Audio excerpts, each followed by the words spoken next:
بسم اللہ الرحمن الرحیم۔ السلام علیکم دوستو، حضرت مسلم اپنے دونوں صغیر السن صاحبزادوں محمد اور ابراہیم کو ساتھ لے کر کوفہ پہنچے۔ کوفہ والے منتظر اور چشم براہ تھے۔ انہوں نے آپ کے آنے پر بے پناہ عقیدت و محبت کا اظہار کیا۔ آپ نے مختار بن ابو عبیدہ ثقفی اور بقول باز ابن اوسجہ کے ہاں قیام فرمایا۔ محبان اہل بیت بڑے جوش عقیدت سے بیعت کرنے لگے اور بیعت کے وقت بڑی بڑی قسمیں کھاتے تھے کہ جان و مال قربان کر دیں گے اور آپ کا ساتھ نہیں چھوڑیں گے۔ امام مسلم نے جب ان کے جذبات عقیدت و محبت کو دیکھا تو امام علی مقام کی خدمت میں عریضہ لکھا، اس میں حالات کی اطلاع دی، اور یہ کہ اب تک 18,000 آدمی بیعت کر چکے ہیں۔ آپ ضرور تشریف لائیں تاکہ ملت اسلامیہ کو یزید کے ناپاک تسلط سے نجات ملے اور لوگ امام برحق اور خلیفہ عادل و راشد کی بیعت کے شرف سے مشرف ہوں اور دین حق کی تائید ہو۔ حضرت مسلم کے آنے کا چرچا اور اہل کوفہ کا جوش عقیدت سے بیعت کرنا اور دن بدن ان کے جوش میں اضافہ دیکھ کر یزید کے حامیوں عبداللہ بن مسلم اور عمارہ بن ولید نے یزید کو اطلاع کر دی کہ امام حسین کی طرف سے مسلم بن عقیل کوفہ میں آ گئے ہیں اور ہزاروں کی تعداد میں لوگ ان کے ہاتھ پر بیعت کر چکے ہیں، اور نعمان بن بشیر گورنر کوفہ نے ان کے خلاف اب تک کوئی خاص کارروائی نہیں کی اور نہ ہی وہ کوئی انسدادی تدابیر عمل میں لائے ہیں۔ لہٰذا اگر سلطنت کی بقا منظور ہے تو فوراً اس کا تدارک کیا جائے اور سخت قدم اٹھایا جائے، ورنہ فی الحال عراق ہاتھ سے جاتا ہے۔ یہ اطلاع پاتے ہی یزید سخت غضبناک ہوا اور اس نے اپنے خاص دوستوں سے مشورہ کیا۔ انہوں نے کہا کہ فوراً کسی سخت ترین آدمی کو مقرر کیا جائے جو کسی کا لحاظ اور پرواہ نہ کرے، اور وہ عبید اللہ بن زیاد ہے۔ چنانچہ یزید نے نعمان بن بشیر گورنر کوفہ کو معزول کر دیا اور ان کی جگہ ابن زیاد کو، جو ان دنوں میں بصرہ کا گورنر تھا، مقرر کر دیا، اور اس کو حکم دیا کہ فوراً کوفہ جائے اور مسلم کو گرفتار کر لے اور ملک بدر کر دے، اور اگر وہ اس میں مزاحمت کریں تو قتل کر دے، اور بیعت کرنے والوں کو ڈرائے دھمکائے کہ وہ باز آ جائیں، ورنہ ان کو بھی ختم کر دے، اور حسین آئیں تو ان سے بھی میری بیعت طلب کرے، اگر وہ بیعت کر لیں تو بہتر، ورنہ ان کو بھی قتل کر دے۔ ابن زیاد کو یزید کا یہ حکم نامہ بصرہ میں ملا۔ اتفاق سے اسی دن امام علی مقام کی جانب سے ایک قاصد اہل بصرہ کے نام آپ کا ایک خط لایا تھا، کیونکہ اہل بصرہ بھی آپ کے طرف مائل تھے۔ آپ نے اس خط میں اہل بصرہ کو لکھا تھا، میں نے اپنا قاصد تمہارے پاس یہ مکتوب دے کر بھیجا ہے، اور میں تمہیں کتاب اللہ اور اس کے نبی صلی اللہ علیہ وسلم کی سنت کی طرف بلاتا ہوں، اس لیے کہ سنت مٹا دی گئی ہے اور بدعت کو زندہ کر دیا گیا ہے، اور اگر تم لوگ میری بات سنو گے اور مانو گے تو میں تمہیں ہدایت پر چلاؤں گا۔ اشراف بصرہ نے اس خط کو پڑھا اور اس کو پوشیدہ رکھا، مگر منظر ابن جارود کو یہ اندیشہ اور گمان ہوا کہ یہ قاصد کہیں ابن زیاد کا جاسوس نہ ہو اور اس نے امتحاناً اشراف بصرہ کے پاس بھیجا ہو۔ وہ خط اور قاصد کو لے کر ابن زیاد کے پاس آیا اور اس کو خط بھی دکھایا۔ ابن زیاد نے اسی وقت امام کے قاصد کو گرفتار کر کے قتل کروا دیا اور جامع بصرہ میں لوگوں کے سامنے سخت تہدید آمیز تقریر کی۔ اما بعد، امیر المومنین نے مجھے بصرہ کے ساتھ کوفہ کی حکومت بھی عطا فرمائی ہے، اس لیے میں کوفہ جا رہا ہوں۔ میری غیر موجودگی میں میرا بھائی عثمان بن زیاد میرا نائب ہوگا۔ تم لوگ اختلاف اور بغاوت سے اجتناب کرو، ورنہ خدا کی قسم جس شخص کے متعلق بھی مجھے معلوم ہوگا کہ وہ اختلاف اور بغاوت میں حصہ لے رہا ہے، اس کو اور اس کے سب حامیوں اور دوستوں کو بھی نہیں چھوڑوں گا۔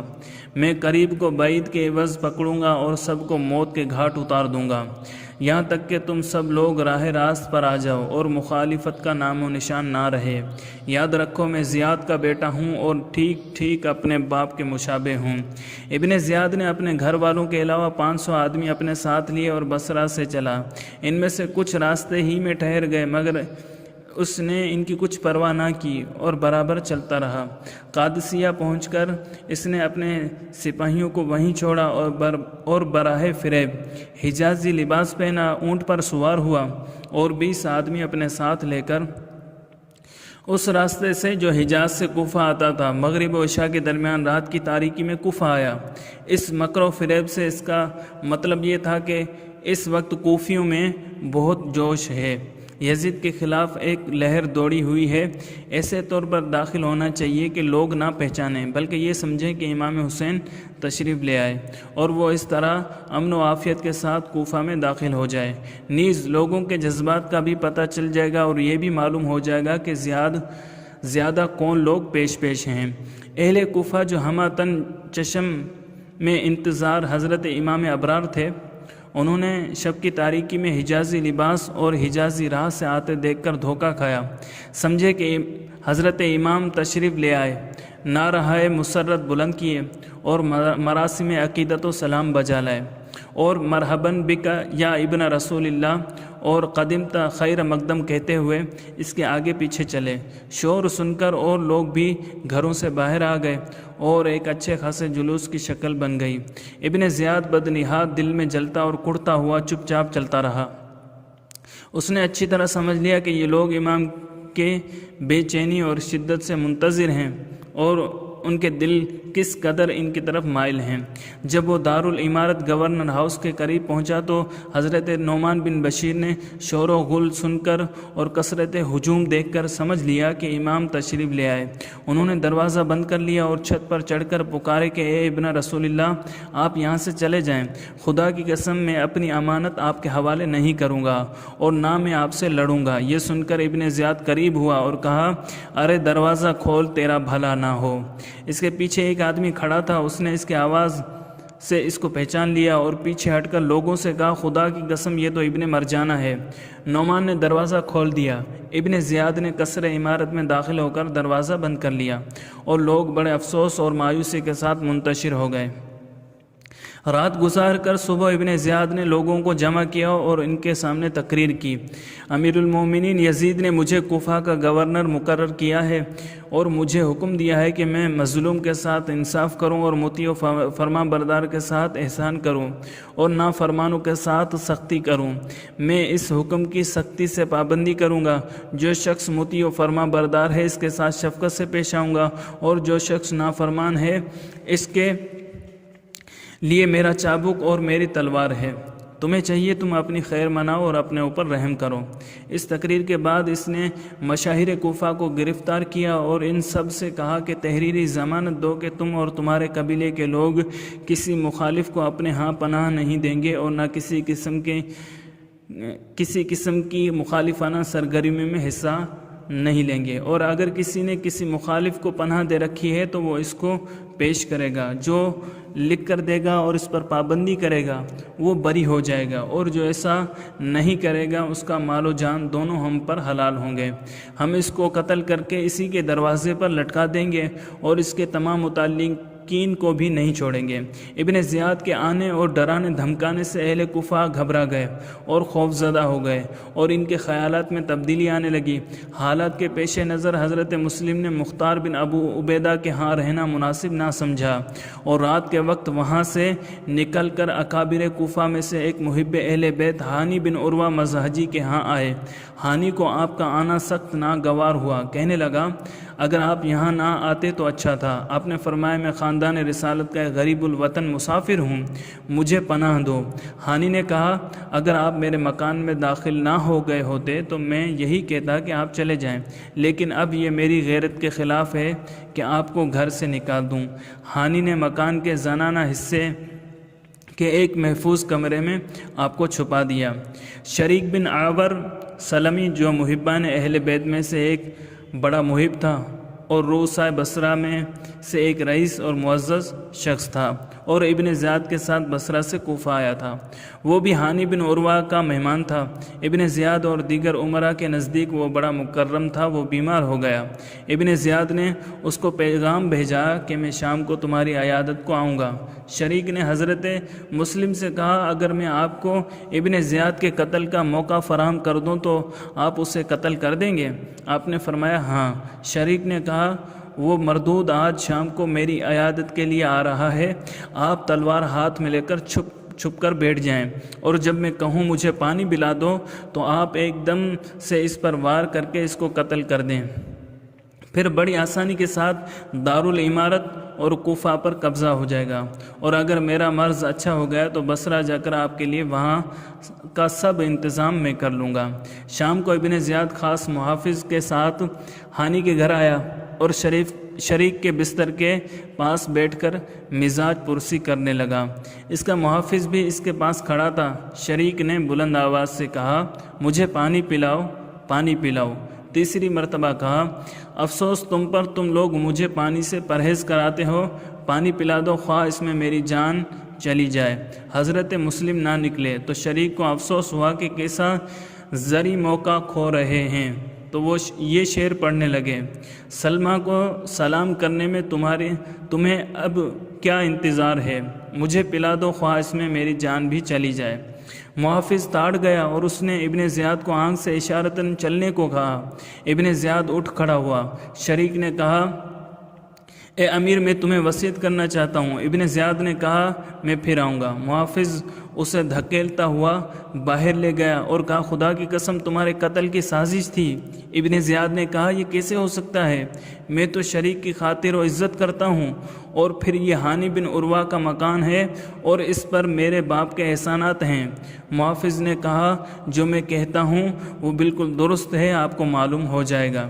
ابن زیاد کے جانے کے بعد مسلم پردے سے باہر آئے تو شریک نے کہا، افسوس آپ کو اس کے قتل سے کس چیز نے روکا؟